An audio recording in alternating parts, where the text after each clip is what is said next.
نیموگرام کا شمار سوات کے ان علاقوں میں کیا جاتا ہے جہاں آثار قدیمہ کی سیاحت کے ساتھ ساتھ قدرتی مناظر کی سیاحت بھی کی جا سکتی ہے۔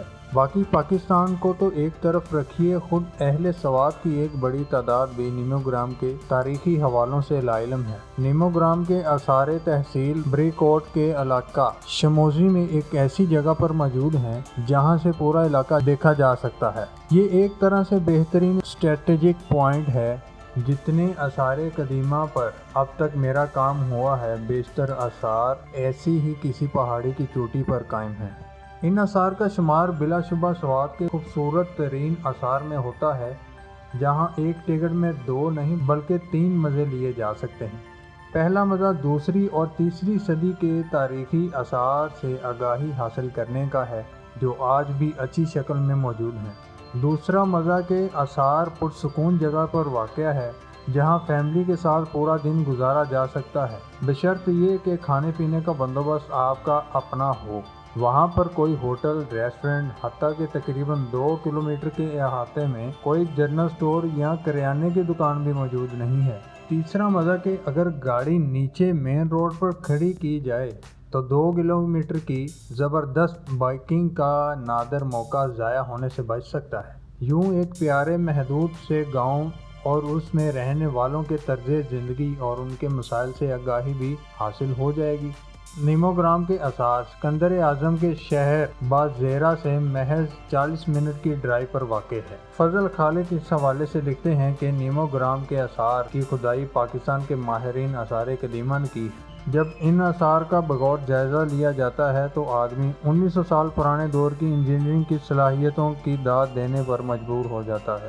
سٹوپوں کی گولائی، ان میں بنائے گئے مختلف ڈیزائنز اور سیڑھیوں کا جائزہ لینے کے بعد مجھ جیسے آرٹ کے دلداہ حیرت میں پڑ جاتے ہیں۔ کھدائی کے دوران جو سکے ملے تھے، ان سے اندازہ لگایا گیا کہ نیموگرام کے آثار دوسری اور تیسری صدی عیسوی کے ہیں۔ ملنے والے یہ سکے کاشان دور کے تھے۔ سوات کی جنت گم گشتہ کے صفحہ نمبر 80 پر سکون کے سکوں کے ساتھ اس دور کے مجسمے ملنے کا بھی ذکر موجود ہے۔ سکوں کے علاوہ یہاں سے بڑی تعداد میں ساکا پاتھین دور کے مجسمے اور بدھ مت کی مختلف داستانوں کو ظاہر کرتے ہیں۔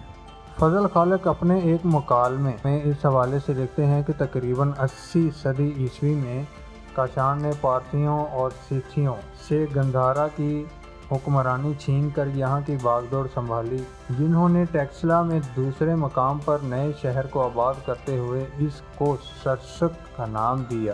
یہ شہر ایک بڑے فوجی اڈے کا تصور دیتا ہے، جس کے ارد گرد 5 کلومیٹر لمبی اور 6 میٹر چوڑی دیوار بنائی گئی تھی۔ یہ شہر بدھ مت کی سرگرمیوں کا مرکز تھا اور یہاں وسطی ایشیا اور چین سے زائرین آتے تھے۔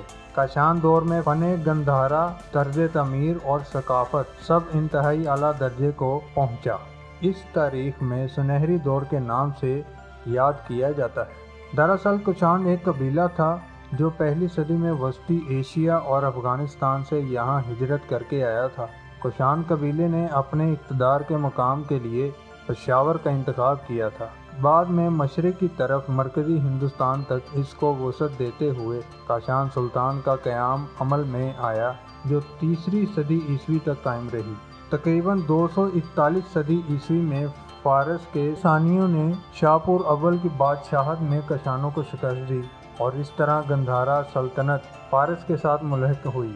لیکن ساسانی اپنی مغربی اور شمالی سرحدوں کے مسائل کی وجہ سے براہ راست گندھارا پر حکمرانی نہ کر سکے اور یوں علاقہ کاشان کی اولاد کیدار کاشان یعنی چھوٹے کاشان کے زیر اثر آیا۔ فضل خالق صاحب کی کتاب میں ساکا پارتھین کو تورانی یا سیتھی پارتھیائی لکھا گیا ہے، جبکہ تفصیل کچھ یوں درج ہے کہ وسطی ایشیائی تورانی یا سیتھی خانہ بدوشوں قبیلوں کی پنجاب میں سرایت 110 قبل مسیح میں شروع ہوئی تھی۔